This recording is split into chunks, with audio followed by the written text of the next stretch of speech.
एक मित्र ने पूछा है, जसपाल राणा जी ने कमेंट करके कि लंबे और स्वस्थ जीवन के विषय में कुछ और सारभूत बातें बताने की कृपा करें।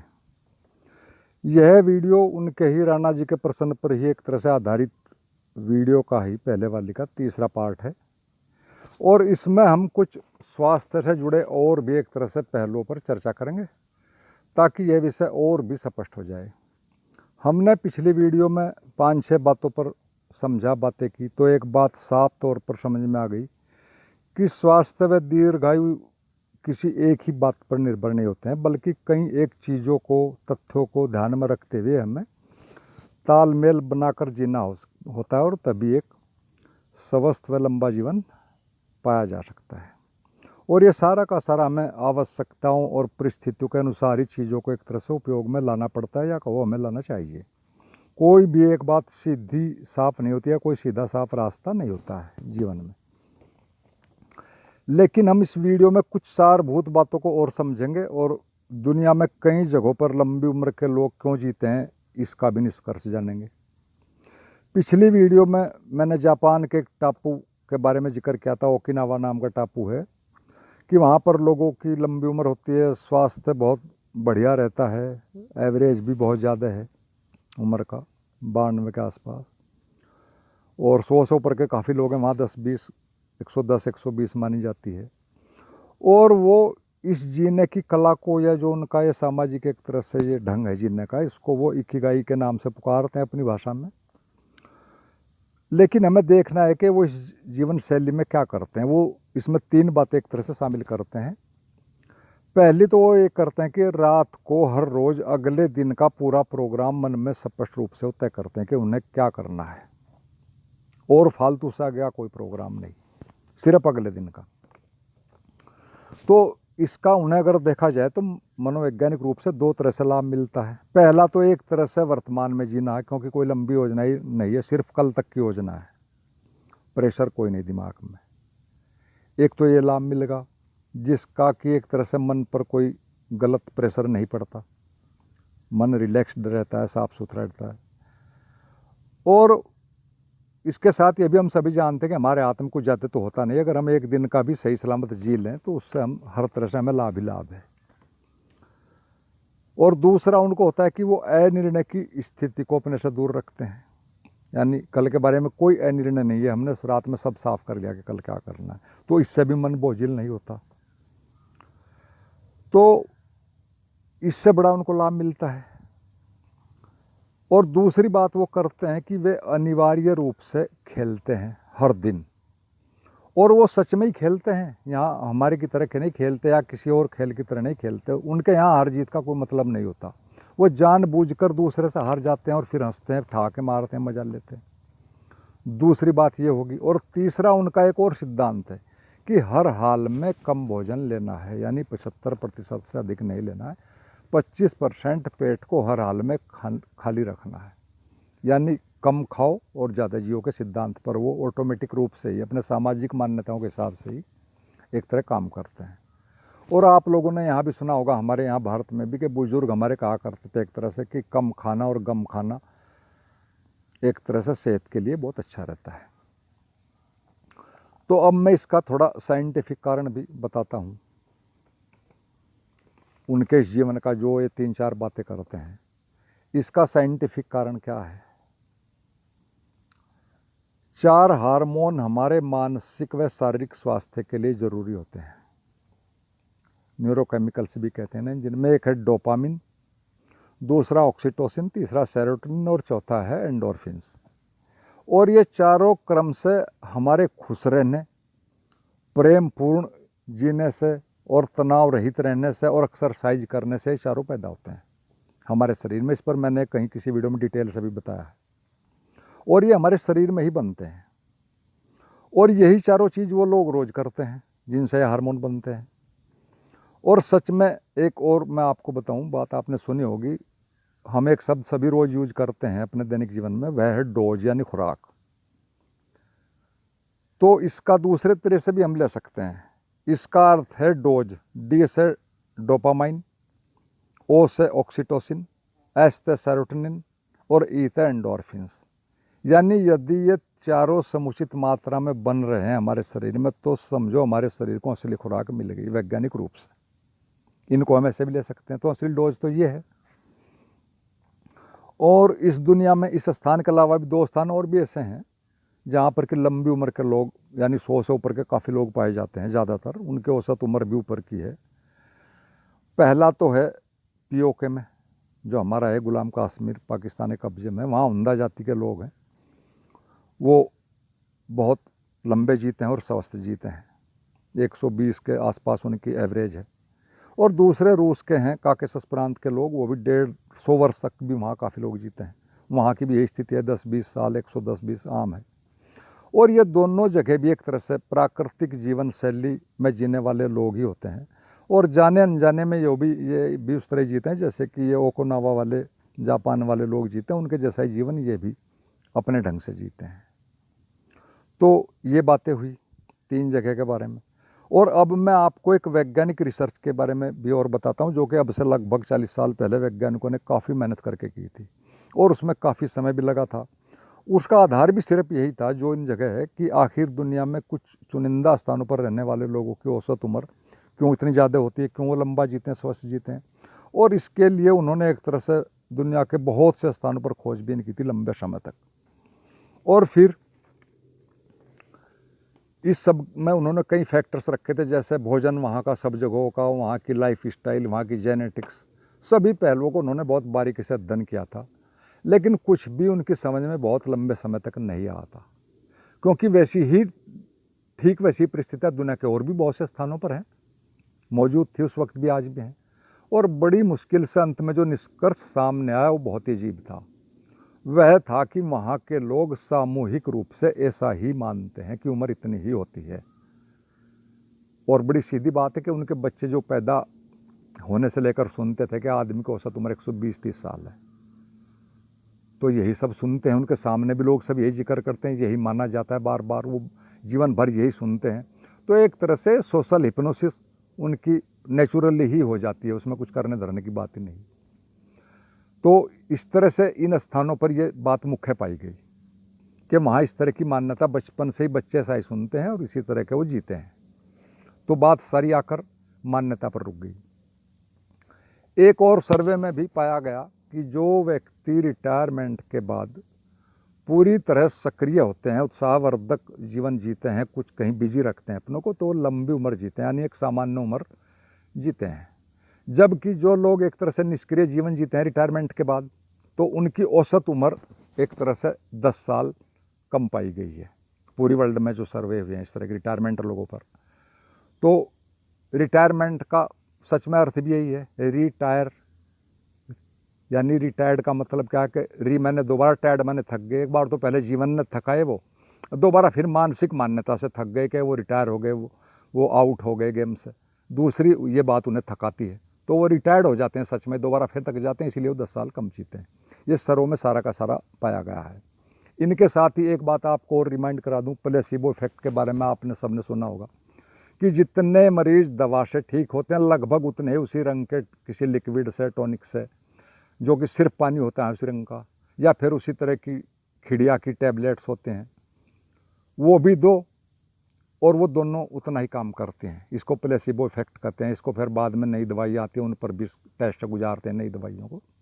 और ये प्लेसिबो इफेक्ट भी एक तरह से फर्स्ट वर्ल्ड वार में ये मजबूरी में ये चीज़ सामने आई थी। घायल सैनिकों को डॉक्टर ठीक कर रहे थे, कुछ दवाइयाँ समाप्त हो गई, उनकी जगह फिर रंगीन पानी दिया मजबूरी में, और उससे भी उतने ही सैनिक ठीक हुए। ये बात तब से वहाँ से लाइट में आई थी, और फिर इस पर बहुत से टेस्ट किए गए, और नतीजा सिर्फ एक ही निकला कि आपका मन जिस बात को भी पूरी तरह स्वीकार कर लेता है, ठीक वैसा ही आपका शरीर मान लेता है, वैसे रिएक्ट करता है, वैसा ही हो जाता है। क्योंकि उससे तो हर हाल में मन की आज्ञा का पालन करना होता है, वो अपनी तरफ से कुछ उसमें फालतू नहीं करता। उसके तो पूरे सिस्टम सब सेट हैं, मन की वजह से ही वो अच्छे से काम करेंगे, मन की वजह से ही वो एक तरह से डिस्टर्ब्ड हो जाएंगे। और वैज्ञानिकों ने एक तरह से बहुत जांच पड़ताल इस विषय में और भी की, तो उन्होंने पाया कि यहाँ पर सभी पैथियों से लोग ठीक होते हैं, जितनी भी पैथी हैं चिकित्सा की, और गंगा जल से भी ठीक हो जाते हैं, बड़े पेचीदा रोग राख की चुक्तियों से भी ठीक होते हैं, झाड़ फूंक से भी होते हैं, यानी सभी कुछ से लोग स्वस्थ हो जाते हैं गंभीर बीमारियों वाले। और ये आपने भी देखा, मैंने तो बहुत देखा इस विषय में। तो बात सिर्फ क्या होती है कि उनके यकीन करने की बात होती है मरीज की। तो ये सारी बातें तो हुई। अब मैं थोड़ा और इस पर वैज्ञानिक खोजों के बारे में भी और भी चीज़ें संक्षेप में आपको बताऊंगा कि मनुष्य जाति को जो ये वैज्ञानिक खोजें हैं इनसे लाभ के साथ साथ हानि भी कितनी पहुंचते हैं, वो भी मैं आपको थोड़ा ये चीज़ भी क्लियर कर दूं थोड़ा सा। और इसमें मैं सिर्फ 2 बातों पर ही आपको बताऊंगा कुछ चीज़ें कि वैज्ञानिकों के निष्कर्ष क्या हैं, क्या आए हैं। आप इसमें इन 2 से सारी बात समझ जाएंगे। बात और भी हर एक टॉपिक पर भी, हर एक बीमारी पर भी इस तरीके, लेकिन उनको नहीं हम ज़्यादा डिटेल नहीं, 2 बातों पर ही करते हैं। और इनमें पहला है कोलेस्ट्रॉल। आप रोज़ सुनते हैं कि कोलेस्ट्रॉल बीमारी है, ये नुकसान करता है, वो करता है, इसकी पूरी चर्चा चलती है। और ये कहानी एक तरह से 80 के दशक में, कहो 70 के बाद से शुरू हुई थी कि हार्ट अटैक का कारण कोलेस्ट्रॉल होता है, नलियों में उसका जम जाना होता है। और यही फैट है, कोलेस्ट्रॉल एक तरह का फैट है। तो ये फैट एक तरह से हमें नहीं लेना चाहिए, बिल्कुल भी नहीं लेना चाहिए, बहुत ही कम लेना चाहिए, ये मान्यता तब से थी। और फिर इसमें LDL, HDL, बुरा कोलेस्ट्रॉल, अच्छा कोलेस्ट्रॉल, सारी चीज़ें चली, बहुत चीज़ें इसमें नई आ गई, पूरी थेरेपी। लेकिन तब भी एक डॉक्टर थे, मैं उस वक्त भी पत्रिकाएं बहुत पढ़ा करता था ये मेडिकल साइंस की। उस वक्त एक डॉक्टर थे 70-80 के आसपास, डेंटन कुली, जो कि उस टाइम दुनिया के सर्वाधिक ऑपरेशन करने वाले थे हार्ट के। उन्होंने 10,000 ऑपरेशन उस टाइम तक कर चुके थे। और उन्होंने तब भी एक बात कही थी कि आधे से ज़्यादा लोगों की नलियों में, हार्ट अटैक में जो पेशेंट मरते हैं, सर्जरी में देखते हैं कि उनमें कोलेस्ट्रॉल ज़्यादा होता ही नहीं, बिल्कुल सही मात्रा में होता है, वो बिल्कुल ठीक ठाक होते हैं, तो वो भी मर जाते हैं। तो ये सारी बातें कन्फ्यूज रही, लेकिन ये कोलेस्ट्रॉल की थ्योरी पूरी तरह विकसित होती चलेगी, बहुत इससे जुड़ गए, बहुत नई चीज़ें आ गई, दवाइयाँ, और बहुत बड़ा ये धंधा अब तक चलता रहा, चल रहा है अब भी। और फिर उस पर चूँकि कोई भी बातें स्पष्ट नहीं थी, तो वैज्ञानिक तो इस पर लगे ही रहे कि आखिर सच्चाई क्या है। और अंततः 22 वर्ष की बहुत लंबी खोजों के बाद जो बहुत से वैज्ञानिकों ने की, एक बात निर्विवाद रूप से सामने आई कि ऐसा नहीं है, बल्कि कुछ और है। और कोलेस्ट्रॉल जो है वो एक तरह से हमारे लिए बहुत ज़रूरी है। तो ये जो सारी की सारी बातें आई, इनको मैं बता दूं, ये सारी मैंने सन 18 में एक मैगजीन में इंग्लिश की पढ़ी थी।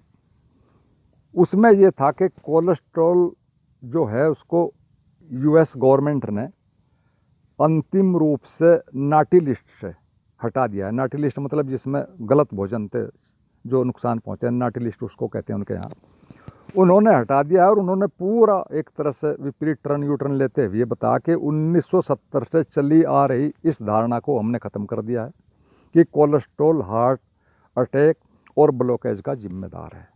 और अब उन्होंने एग्स, बटर, डेयरी प्रोडक्ट आदि सभी को सेफ करार दिया है। ये 18 में ये रिजल्ट पूरी तरह अमेरिका में घोषित हुआ। और पहले डिपार्टमेंट में गाइडलाइन देते थे कि कोलेस्ट्रॉल का इंटेक प्रतिदिन 300 mg होना चाहिए, इससे पहले 18 से। लेकिन अब प्रयोगों द्वारा जो तथ्य है उस पर उन्होंने डाइटरी कोलेस्ट्रॉल की एक तरह से ये पाया गया इस रिसर्च में कि डाइटरी कोलेस्ट्रॉल जो आप लेते हैं और ब्लड कोलेस्ट्रॉल, इन दोनों में कोई सीधा भी नोटेबल संबंध नहीं है। यानी ये कोई बात ही नहीं है कि आप ज़्यादा लोग तो आपके ब्लड में कोलेस्ट्रॉल बनेगा, ये इन सारी खोजों में हुई है।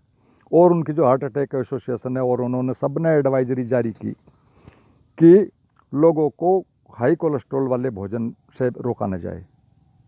और बल्कि उन्होंने एक और बात इस रिसर्च में पाई कि कोलेस्ट्रॉल गड़बड़ नहीं कर रहा, बल्कि एक और फैक्टर है जो शुगर है, उस पर रिसर्च की जाए और उस पर फोकस किया जाए। ये उन्होंने एक तरह से सिफारिश की वैज्ञानिकों ने।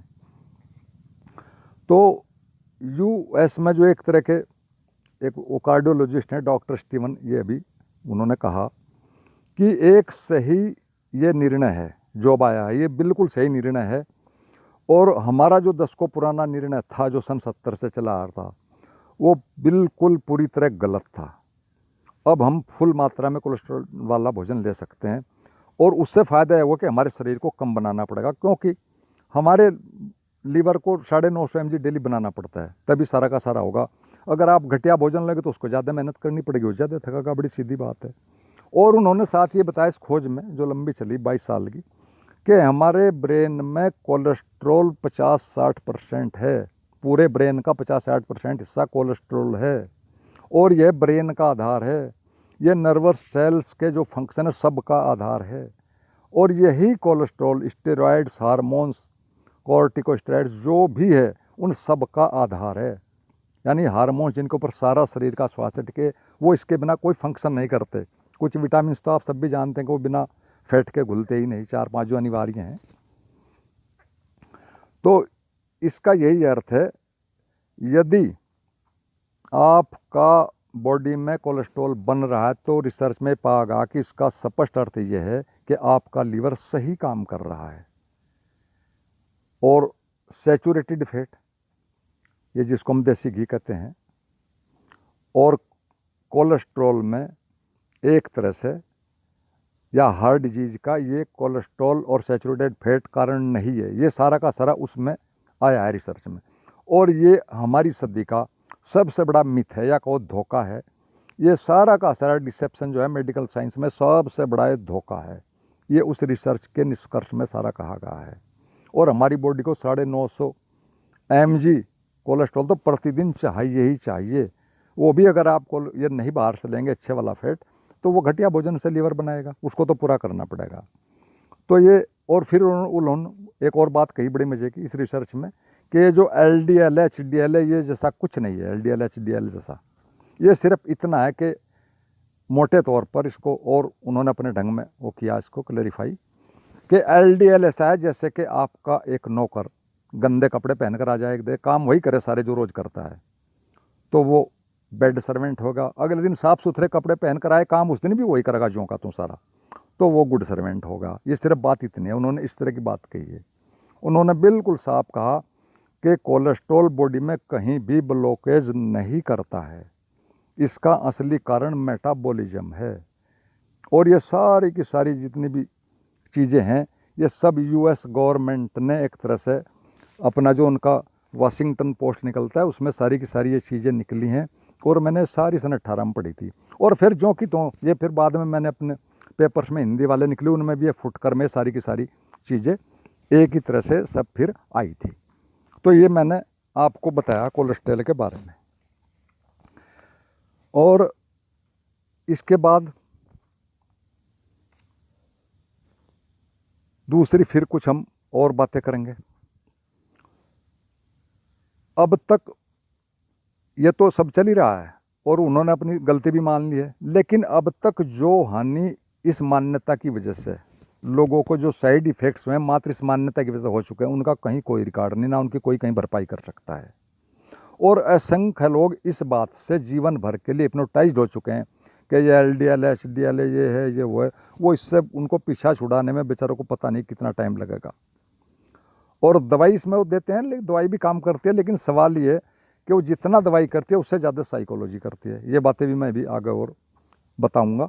और लाभ उसका एक तरह से नहीं के बराबर है, साइकोलॉजी का काम ज़्यादा है। और आयुर्वेद, इस विषय में कोलेस्ट्रॉल को एक और बात मैं आपको बता दूं कि आप सब भी पढ़ते हैं कि आयुर्वेद पहले भी और आज भी सैचुरेटेड फैट को, यानी कहो देसी घी को, शरीर के लिए ज़रूरी मानता है। और सच यह है कि इसका कारण इस सारे मामले का, इस हार्ट अटैक का औरों का, सिर्फ और सिर्फ मेटाबॉलिज्म है। और हमारा मेटाबॉलिज्म सीधा सीधा हमारे लाइफ स्टाइल से जुड़ा है।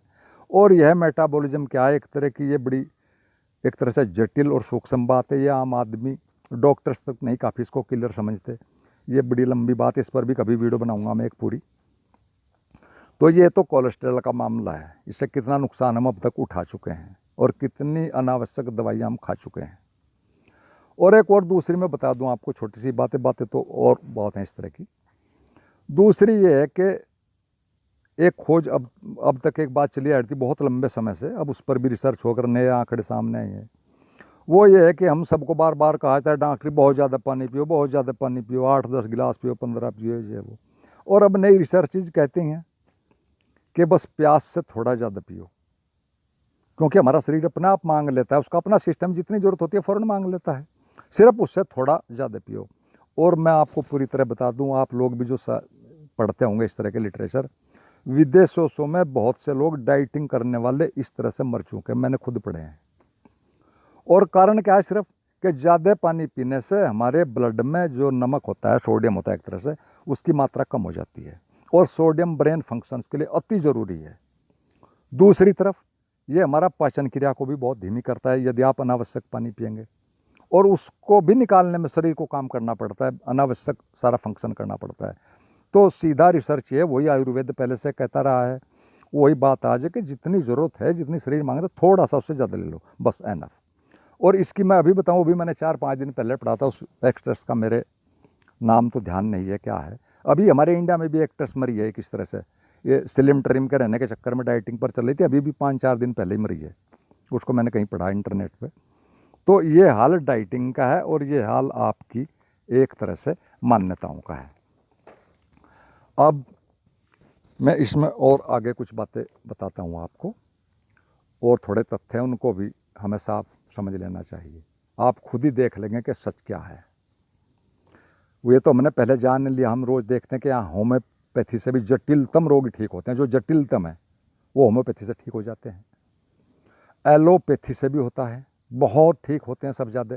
सच तो है कि एलोपैथी में 2 चीज़ें बड़ी अजीब हैं, एंटीबायोटिक और सर्जरी, वही हमारी जान बचाती हैं, सबसे ज़्यादा उन्हें बचाई, उन्हीं की वजह से हमारी एक तरह से आबादी बढ़ी है। तो उसके अपने गुण हैं, वो अपनी जगह काम करती है। लेकिन लोग यहाँ झाड़ फूंक से भी ठीक होते हैं, भयंकर बीमारियों को मैंने देखा, कैंसर तक के लोग मैंने झाड़ फूंक से ठीक होते हुए देखे। और यहाँ जो लोग चिकनाई पूरी ले रहे हैं वो भी 90 साल जी रहे हैं, 100 साल जी रहे हैं बड़े आराम से।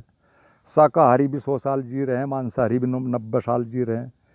तो यानी हर तरह की जीवन शैली व चिकित्सा पद्धति से लोग एक तरह से पहले से भी ठीक होते आ रहे हैं, और अब भी हो रहे हैं। उनमें मंत्र थेरेपी भी है, नींद थेरेपी भी है, आदि हैं, सभी प्राकृतिक चिकित्सा बहुत कुछ है।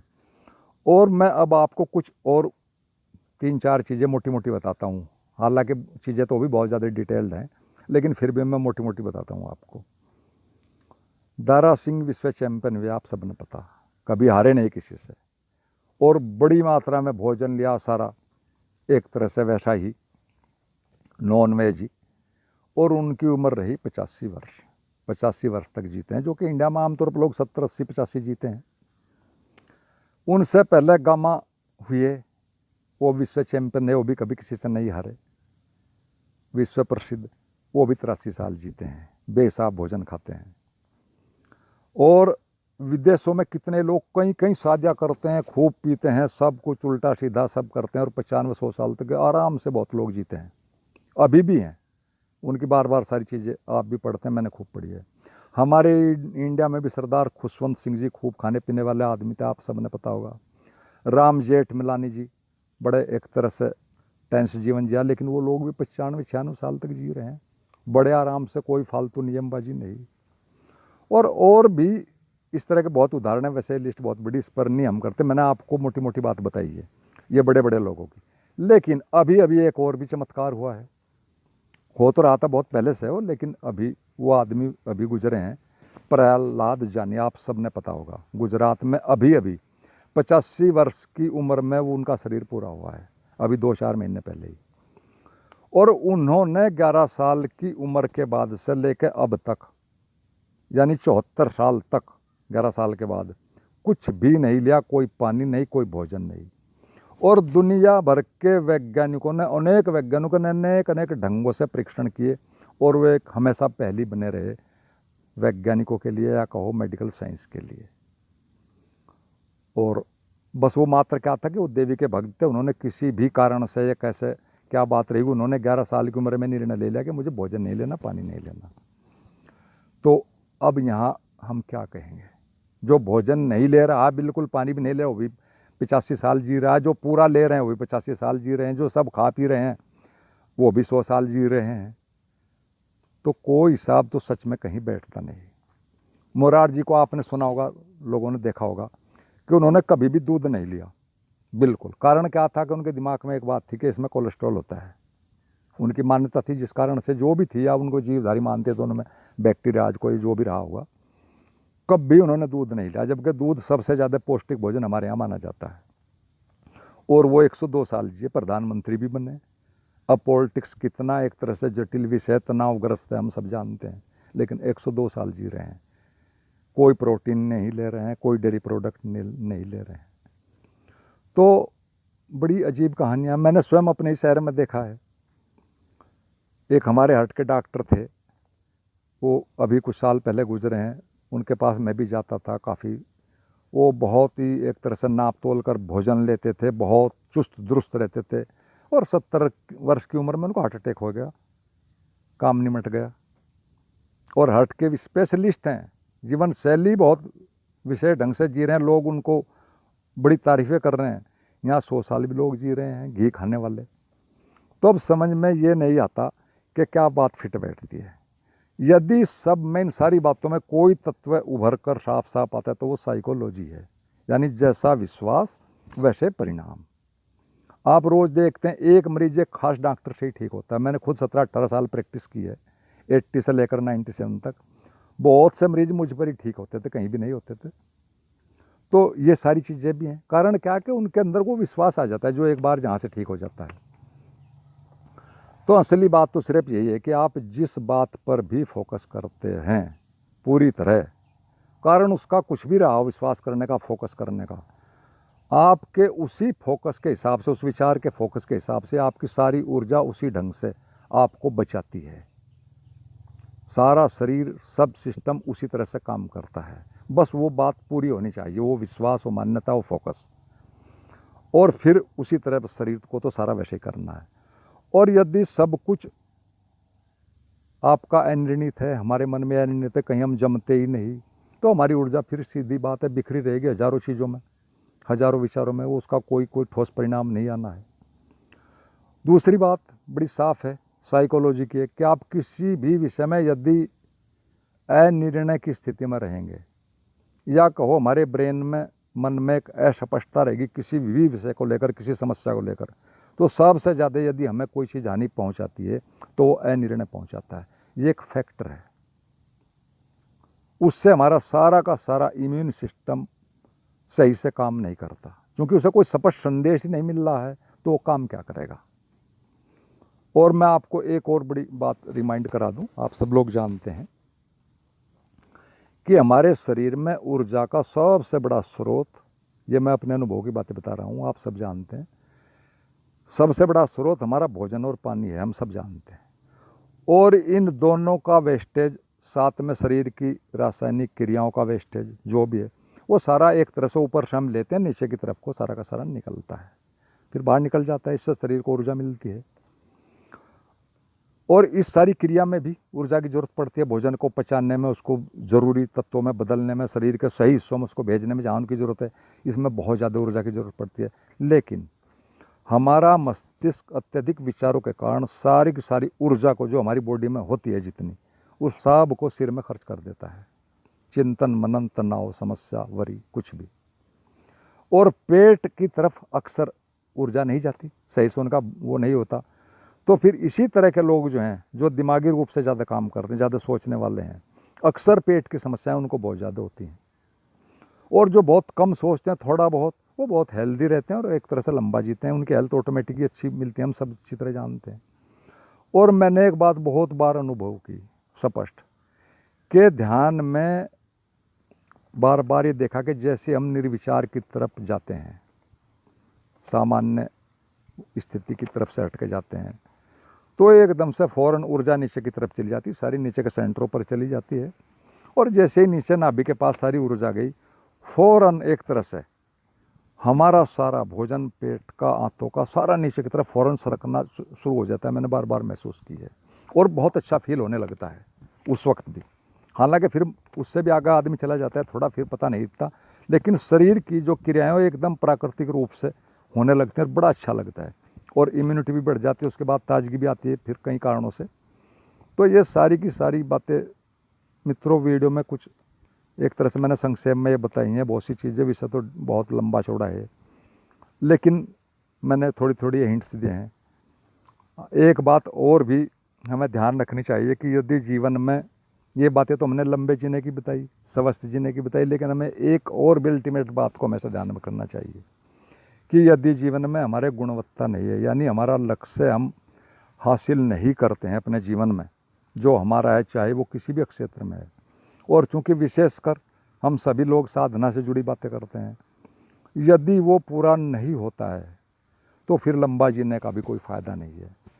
जो काम आप 70 साल तक कर रहे हैं उसी काम को आप 120 साल तक करते हैं तो उससे फ़ायदा क्या होगा? सिर्फ समय का और ऊर्जा का वेस्टेज ही है। तो एक तरह से ये सारी चीज़ें भी हमें ध्यान में रखनी चाहिए।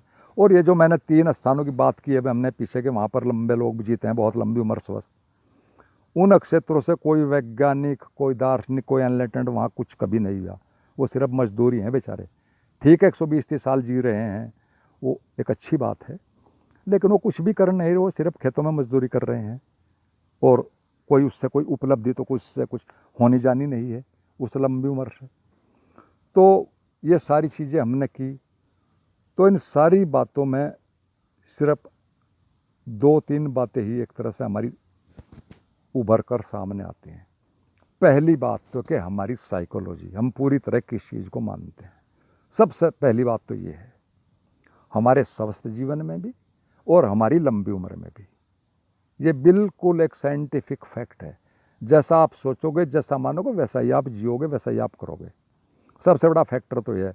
हिप्नोसिस भी, हिप्नोथेरेपी भी एक तरह से इसी का है, ऑटो हिप्नोसिस भी इसी का एक पार्ट है। कहूँ कि सबसे बड़ी बात है आपकी साइकोलॉजी, आप क्या मानते हैं और कितनी पूरी तरह से मानते हैं, फर्स्ट थिंग। दूसरी चीज़ है आपका लाइफ स्टाइल, आपका जीने का ढंग, आप किस तरह जी रहे हैं, वो भी एक तरह से साइकोलॉजी से भी जुड़ा है, हमारे भोजन से भी जुड़ा है, हमारे शरीर से भी जुड़ा है। दूसरी बात है लाइफ स्टाइल, पहली साइकोलॉजी, दूसरी लाइफ स्टाइल, और फिर नंबर 3 पर आता है हमारा भोजन, गुणवत्ता वाला सही भोजन, थोड़ा भोजन। तो मित्रों, ये मैंने थोड़ी सी बातें बताई हैं, इस पर कोई भी मित्र एक तरह से जो कुछ पूछना चाहे वो पूछ सकता है, कुछ कहना चाहे कमेंट से भी कह सकता है, और आपको ये ठीक लगे तो इसे आप जैसे भी लाइक शेयर करें मित्रों को। आपने मेरी बातें काफ़ी देर तक सुनी, धन्यवाद। और अंत में सभी मित्रों को मेरा प्रणाम।